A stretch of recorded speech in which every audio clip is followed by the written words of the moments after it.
Quel trait de personnalité tu apprécies le plus chez les autres? Oh, j'ai rencontré beaucoup de personnes. J'ai rencontré beaucoup de personnes et certaines m'ont permis d'être ce que je suis aujourd'hui.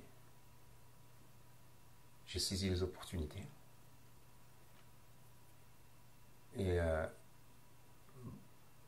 beaucoup de personnes m'ont aidé. Voilà, m'ont aidé et donc enfin voilà, de manière générale, j'ai su saisir des opportunités grâce à des personnes qui se sont présentées au bon moment. En termes de caractère, qu'est-ce que tu aimes chez eux? Un terme de caractère, c'est que quand ils sentent qu'en face d'eux, il y a quelqu'un qui en veut, eh bien, ils font le nécessaire pour que cette personne réussisse. Et ça, c'est un caractère qui est positif. Voilà. Donc après, bien sûr, dans ma vie, j'ai rencontré aussi des personnes qui étaient négatives, hein, mais j'évitais de les fréquenter parce que ça n'apporte que des histoires, ça n'apporte, enfin voilà, c'est plus un frein à la progression que, voilà, c'est plus un frein qu'autre chose, hein, à la progression. Donc c'est ces personnes-là qui ont un trait euh, qui caractérise un comportement qui pourrait euh, nous empêcher de progresser, je les évite, ces personnes-là. Voilà, je les évite. Par contre, celles qui peuvent apporter du grain au moulin, celles qui peuvent apporter un plus, là oui, je partage avec eux un chemin s'il est nécessaire. Ou ce sont eux qui partagent un chemin avec moi pour qu'ils puissent me porter. Et pour quel défaut tu as le plus d'indulgence? Le défaut, euh, quand c'est un défaut qui est originaire de l'ignorance, hein, là je suis indulgent à 200%. Là, il n'y a pas photo, je ne peux rien dire. Mais par contre, lorsque c'est une faute qui est faite à de multiples, mais que derrière il y a l'expérience et l'explication qui a été donnée, enfin, lorsque l'expérience a été vécue, là on commence à devenir un peu plus intransigeant. Et même vis-à-vis de soi. Hein.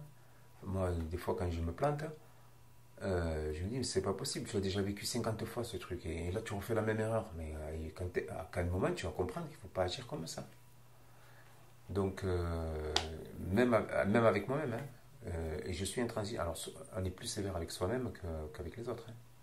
Comment tu décrirais ta façon de communiquer avec tes proches, mais aussi avec les autres? Alors, j'ai eu une conversation il y a quelque temps avec une personne auprès de laquelle je lui ai fait mes excuses parce que peut-être que j'avais parlé, j'avais pas pris, j'avais mal communiqué ou j'avais mal parlé. Et on n'est pas à l'abri.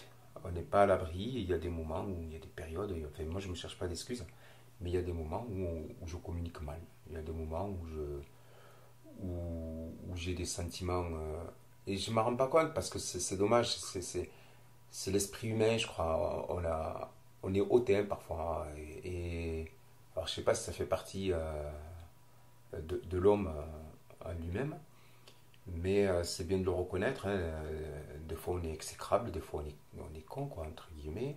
Euh, et des fois, ben, on est un peu trop hautain. Et puis, ça a des conséquences directes sur notre comportement et sur notre communication.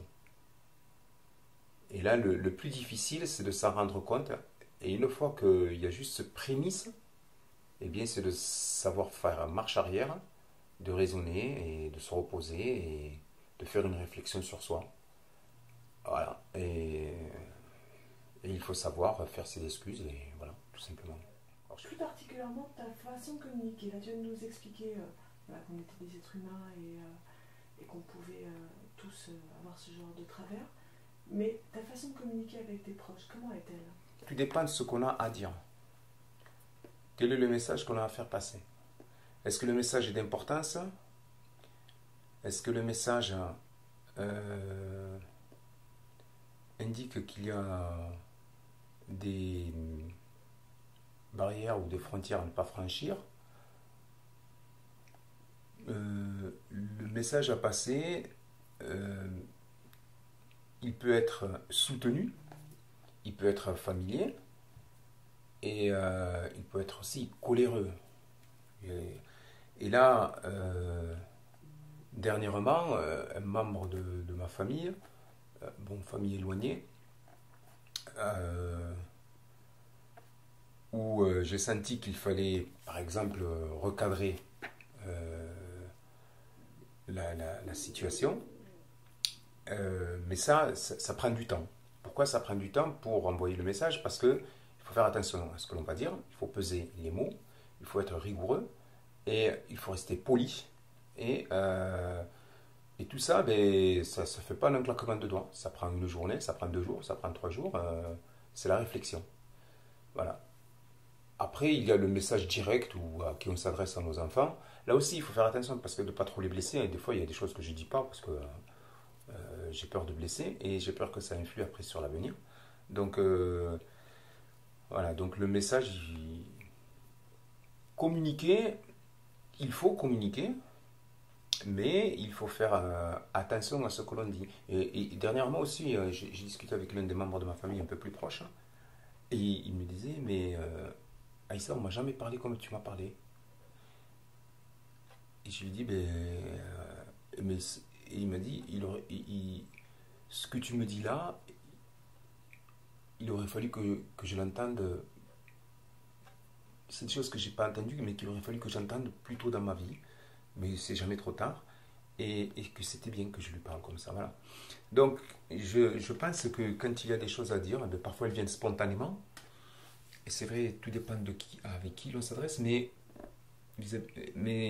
parfois, si on a des choses à dire, il faut savoir les dire, mais de façon posée, polie. Il faut éviter quand même de blesser la personne que l'on a en face de soi. Euh, il faut savoir. Enfin, après, il faut chercher peut-être. Est-ce que c'est nous qui avons induit des situations? Est-ce que nous sommes à l'origine de quelques situations qui ont fait que un membre de notre famille eh bien, a réagi de cette manière et à qui il faut adresser un message pour remettre tout en place? Donc il faut savoir aussi prendre sa part de responsabilité. Et il faut le dire. Autrement, ça passe pas. Qu'est-ce que tu attends d'une relation amicale? Une relation bon, d'amitié, ça c'est normal. Une relation amicale, c'est une relation où il y a une confiance qui s'est établie. Une relation amicale, c'est aussi savoir partager ce que l'on a. Une relation amicale, c'est aussi par opposition d'éviter que celui avec qui on partage cette relation, euh, qu'il se trouve dans une situation délicate, alors qu'on connaissait, qu'on savait, alors qu'on savait. Voilà. Voilà ce qu'est une relation amicale. Et si tu devais nous décrire tes amis, quels seraient leurs points communs? Alors, mes amis, quels seraient leurs points? Alors, leurs points communs, bon, c'est vrai qu'il faut des points communs. Il faut que, donc il faut qu'ils aient un point commun avec moi. Ça, c'est nécessaire. Je pense que, enfin, jusqu'à maintenant, c'est ça. Alors, c'est soit le sport, soit les études. Euh, ensuite, euh, et après, il y a le point commun entre tous ces amis, qui sont mes amis. Donc il faut, qu'ils aient un point commun avec moi. Et après, j'ai remarqué que ces personnes-là, eh bien, c'était des personnes qui étaient sérieuses, qui étaient engagées dans la vie, qui, qui, qui avaient de l'expérience, qui avaient du vécu et qui savaient partager leur vécu. Et donc promulguer des conseils. Et ça, c'est bien ça. Est-ce que ce sont des gens qui sont capables de faire tout comme toi de la transmission? Non, pas nécessairement. Ils utilisent leurs propres mots, leur propre langage, leur propre gestuelle pour faire passer un message, pour donner un conseil, parce qu'on en apprend tout, parce qu'ils m'apprennent quelque chose de nouveau et peut-être que je connaissais déjà et qu'ils me permettent de l'améliorer. Donc voilà, c'est ça. Tu sais comment tes amis, eux, ils te perçoivent, comment ils pourraient te décrire? Non. Euh, je... Non, non, non, peut-être quelqu'un de... J'ai déjà entendu dire que lorsque je m'engageais sur une tâche, après je sais pas si c'était une qualité ou un défaut, que j'allais jusqu'au bout euh, et que je prenais au sérieux ma tâche. Après je sais pas si c'est bon ou pas, donc voilà, mais j'ai pas beaucoup d'écho là-dessus. Et puis je crois que ça m'intéresse pas en fait.